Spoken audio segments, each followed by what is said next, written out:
आगे बढ़ते हैं, एक और बड़ी खबर जम्मू से बड़ी खबर, जहां पर रामगढ़ में सीएम योगी ने बड़ा बयान दिया और इस दौरान अपने रैली के दौरान उन्होंने पाकिस्तान पर जोरदार हमला किया और कहा कि पाकिस्तान मानवता के लिए कैंसर है। और नेशनल कॉन्फ्रेंस पर भी उन्होंने हमला किया, कहा कि एनसी अलग झंडे की बात करती है। और राहुल गांधी से मुख्यमंत्री योगी आदित्यनाथ ने सवाल पूछ लिया कि क्या राहुल गांधी एनसी का समर्थन करते हैं, क्योंकि वो अलग झंडे की मांग करते हैं। पाकिस्तान समर्थित दलों के साथ कांग्रेस है और उन्होंने कहा कि उज्ज्वला योजना से 10 करोड़ परिवारों को लाभ मिला है। बहनों और भाइयों, जब हम आपके पास यहां पर आए हैं, मैं केवल आपके माध्यम से कांग्रेस के नेता श्री राहुल गांधी से कुछ प्रश्न करना चाहता हूं। मैं पूछना चाहता हूं उनसे कि जो नेशनल कॉन्फ्रेंस ने जम्मू कश्मीर के लिए अलग झंडे की बात कही है, क्या वह उसका समर्थन करते हैं? क्या राहुल गांधी 370 और 35A को वापस ला करके जम्मू कश्मीर को फिर से अशांत और आतंकवाद के युग में धकेलने की नेशनल कॉन्फ्रेंस की मांग का समर्थन करता है? क्या कांग्रेस कश्मीर के युवाओं की कीमत पर पाकिस्तान के साथ वार्ता करके फिर से अलगाववाद को बढ़ावा देने का समर्थन करती है? क्या कांग्रेस पार्टी पाकिस्तान के साथ एलओसी ट्रेड शुरू करने के नेशनल कॉन्फ्रेंस के निर्णय से फिर से बॉर्डर पार से आतंकवाद का पोषण करने का समर्थन करती है? क्या कांग्रेस आतंकवाद और पत्थरबाजी की घटनाओं में शामिल लोगों के परिजनों को फिर से सरकारी नौकरी में बहाल करके आतंकवाद, दहशतगर्दी और बंद के दौर को फिर से लाने का समर्थन करती है? क्या कांग्रेस नेशनल कॉन्फ्रेंस के साथ अपने आरक्षण विरोधी चेहरे को फिर से सामने लाने का प्रयास नहीं कर रही है? और क्या जो यहां पर प्रधानमंत्री मोदी जी ने दलितों को, गुर्जरों को, बकरवालों को, पहाड़ियों को आरक्षण की सुविधा प्रदान की है, क्या नेशनल कॉन्फ्रेंस के द्वारा इन्हें समाप्त करने की घोषणा का क्या वह समर्थन करती है?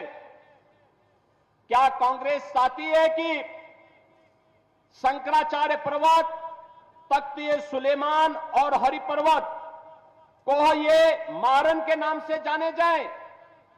क्या कांग्रेस जम्मू कश्मीर की अर्थव्यवस्था को एक बार फिर से भ्रष्टाचार की आग में झोंककर पाकिस्तान समर्थित गिने चुने परिवारों के हाथों में सौंपने का समर्थन करती है? क्या कांग्रेस पार्टी नेशनल कॉन्फ्रेंस के जम्मू और घाटी के बीच भेदभाव की राजनीति का समर्थन करती है? क्या कांग्रेस और राहुल गांधी कश्मीर को ऑटोनॉमी देने की नेशनल कॉन्फ्रेंस की विभाजनकारी सोच और नीतियों का समर्थन करती है?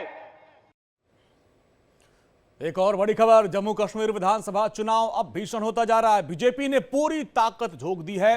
गृह मंत्री अमित शाह ने उधमपुर में एक रैली की और इस दौरान एनसी और कांग्रेस पर जोरदार हमला किया। गृह मंत्री ने कहा, उमर अब्दुल्ला जी, आप आतंकवादियों को बिरयानी खिलाते रहिए। अंतरराष्ट्रीय हवाई अड्डा यहां बनेगा, जम्मू में मेट्रो आएगी, आतंकवादियों द्वारा नष्ट किए गए 100 मंदिरों का जीर्णोद्धार भी कराया जाएगा। चुनाव पूरी दुनिया बड़े गौर से देखे। एक और 40 साल तक जम्मू कश्मीर में आतंक फैलाने वाले, आतंक के लिए जिम्मेदार एनसी, कांग्रेस और पीडीपी है, और दूसरी ओर आतंक को पाताल तक दफनाने वाली भारतीय जनता पार्टी। एएनसी वाले कहते हैं कि अगर हम आ गए तो धारा 370 वापिस लाएंगे। उधमपुर वालों लाना चाहिए क्या? अरे जोर से बोलो, लाना चाहिए। एनसी वाले कहते हैं हम आएंगे तो फिर से हमारा संविधान अलग करेंगे, करना चाहिए क्या? एनसी वाले कहते हैं, राहुल बाबा कहते हैं कि हम चुनकर आ गए तो सारे पत्थरबाज और आतंकवादियों को मुक्त कर देंगे, करना चाहिए क्या? वो कहते हैं पाकिस्तान से वार्ता करेंगे, करनी चाहिए क्या? वो कहते हैं कि हम पाकिस्तान के साथ व्यापार शुरू कर लैंड बॉर्डर से उनसे इलू इलू करेंगे, करना चाहिए क्या? चलिए आगे बढ़ते हैं। स्वास्थ्य और मेडिकल के क्षेत्र में दिल्ली एम्स का योगदान हमेशा अग्रणी रहा है। अपने 69वें स्थापना दिवस के मौके पर एम्स सभी विभाग को कार्यशैली की एक प्रदर्शनी लगाई गई है और यह प्रदर्शनी अभी 3-4 दिन तक और रहेगी। प्रदर्शनी में सभी विभागों के पिछले कुछ सालों में किए गए कामों को दर्शाया गया है। एम्स में होने वाले उपचार और मरीजों की जो सहूलियत है उसकी तमाम सुविधाएं दी जाती है और इसीलिए दूर दराज से विदेशों से भी लोग बड़ी उम्मीद के साथ आते हैं अपना इलाज कराने के लिए। 1956 में MBBS कक्षाओं का पहला बैच आयोजित यहां किया गया था। एम्स आने वाले सालों में मरीजों को अच्छा और इलाज देगा और इसके लिए लगातार वो प्रयासरत है। हमारा फाउंडेशन डे का इनाग्रेशन हो गया है और हमारा जो एग्जीबिशन यहाँ लगाया है इसमें बहुत सारे चीज़ हैं, आप देख सकते हैं। एक तरफ हम हेल्थ इनोवेशंस और हेल्थ एजुकेशन की जो भी इनोवेशंस है उसके बारे में बात किया गया है और हमारे ऑलमोस्ट 60 डिपार्टमेंट्स हैं।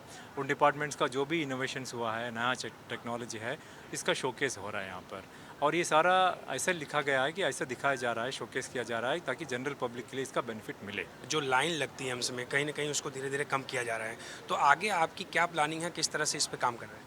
देखो लाइन क्यों लगती है, देखिए हमारे पास तो ऑलमोस्ट 15,000 लोग मरीज़ आते हैं, उनके लिए वो ऑनलाइन सुविधा है, वो आके यहाँ लाइन में ठहरने की ज़रूरत ही नहीं है। लाइन में ठहरने की ज़रूरत ही नहीं है। बिल्कुल सर। हाँ, तो देख सकते हैं कि एम श्रीनिवासन जी थे जिन्होंने बताया कि किस तरह से यहाँ पे प्रदर्शनी चल रही है। लोग 2 से 3 दिन रहेगा, अगर कोई प्रोग्राम यहाँ हॉल में होता है तो उस पे जो है उस हिसाब से उसको हटाया जाएगा, नहीं तो ये 2-3 दिन 4 दिन तक इस तरह से प्रदर्शनी चलेगी। कोई भी व्यक्ति या पर्सन हो वो आएगा, अपना चेकअप निःशुल्क सेवा यहाँ ले सकता है और करा सकता है। कैमरा पर्सन कमल के साथ मैं पंकज, इंडिया डेली, दिल्ली। हमारे साथ मौजूद हैं आयुष्मान मंत्रालय के राज्य मंत्री प्रताप राव यादव जी, हम इनसे बात करेंगे। कि हमारे देश का जो एम्स है सर्वोच्च लोगों को अच्छी स्वास्थ्य सुविधा देने वाला एक बहुत ही बढ़िया हॉस्पिटल है और यहाँ से बहुत सारे रिसर्च होते हैं, बहुत सारे लोगों के ऊपर, उसमें कम से कम पैसों में यार गरीब लोगों को भी अच्छी स्वास्थ्य सेवा यहाँ से मिलती है। और आपने देखा होगा कि अभी जो हम यहाँ पर 69 साल में जो है तो जो इसका प्रोग्रेस हुआ है कि अभी लगभग यहाँ पर जो रोज़ की OPD होती है 1500-17,000 लोग पेशेंट हर रोज़ यहाँ पर इलाज करने के लिए आते हैं और सभी लोगों को अच्छी स्वास्थ्य सुविधा देने के लिए हमारा एम्स कटिबद्ध है। और इसके अभी भी हमने देखा कि बहुत सारी क्यू लगी हुई रहती है, लोगों को लंबे लाइन में इंतज़ार करना पड़ता है, तो इसका एक्सपेंशन के लिए भी हम सोच रहे हैं। एक्सपेंशन का भी एक बड़ा प्लान अभी रन हो रहा है, जल्द से इसका भी बड़ा एक्सपेंशन करके लोगों को जल्द कम टाइम में कम वक्त में अच्छी से अच्छी स्वास्थ्य सेवाएं देने के लिए निश्चित रूप से हम प्रयास करेंगे। आयुष्मान मंत्रालय इसमें किस तरह से काम करेगा, क्योंकि अभी बुजुर्गों के लिए मोदी जी ने भी बोला है कि और लोगों को स्वास्थ्य सुविधाएं मिलेगी, आप लोग इस तरह से इस पर किस तरह से प्लान कर रहे हैं? आयुष्मान मंत्रालय की तरफ से जो सुविधा मिलती है इलाज नहीं देखा, आयुष्मान कार्ड के मदद से 5 लाख तक की सुविधा सभी दी जाती है।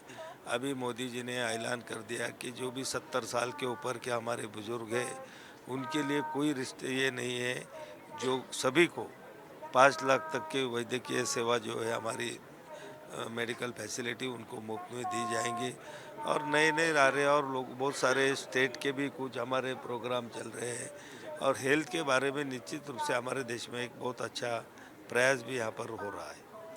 तो ये थे प्रताप राव जाधव जी, आयुष्मान मंत्रालय के राज्य मंत्री, जिन्होंने बताया कि आगे आने वाले दिनों में आयुष्मान मंत्रालय से लेकर के जो मोदी जी ने कहा है उस पर पूरा विस्तृत रूप से काम किया जाएगा और लोगों को इलाज में सुविधाएं दी जाएगी। कैमरा पर्सन अनूप के साथ मैं पंकज, इंडिया डेली, दिल्ली। राजस्थान की सियासत में अब राम और सनातन के बाद गौमूत्र और गंगाजल की चर्चा हो रही है। मामला दरअसल जयपुर के हेरिटेज नगर निगम से जुड़ा हुआ है, जहां कांग्रेस की मेयर मुनेश गुर्जर पर करप्शन के आरोप लगे और जिसके बाद उनको निलंबित कर दिया गया। कार्यवाहक मेयर के तौर पर बीजेपी समर्थक कुसुम यादव को विधायक बाल मुकुंदाचार्य ने गंगाजल छिड़ककर शुद्धिकरण करके फिर कुर्सी पर बैठाया। नए मेयर को समर्थन देने वाले कांग्रेस के 8 पार्षदों पर भी गंगाजल छिड़का गया, गौमूत्र पिलाकर उनका शुद्धिकरण किया गया, ये बात कही गई और फिर यहीं से नई सियासत शुरू होती है गौमूत्र और गंगाजल की। दरअसल आपको बता दें कि राजधानी जयपुर के हवा महल से विधायक बाल मुकुंदाचार्य ने न केवल विधायक है बल्कि वो एक भगवाधारी महंत भी हैं, संत भी हैं और हमेशा कहते हैं कि सब पर गंगाजल और गौमूत्र छिड़ककर उन्हें शुद्ध कर देंगे। लिहाजा हाथ में बोतल है और मौका भी है, दस्तूर भी है, बस फिर क्या था, कार्यवाहक मेयर के ऊपर और उसकी कुर्सी पर उन्होंने गंगाजल और गौमूत्र छिड़ककर शुद्ध कर दिया और लगे हाथ नए बीजेपी समर्थक मेयर को भी समर्थन देने वाले तमाम जो कांग्रेस के पार्षद हैं उन पर भी गंगाजल छिड़ककर उनको शुद्ध किया।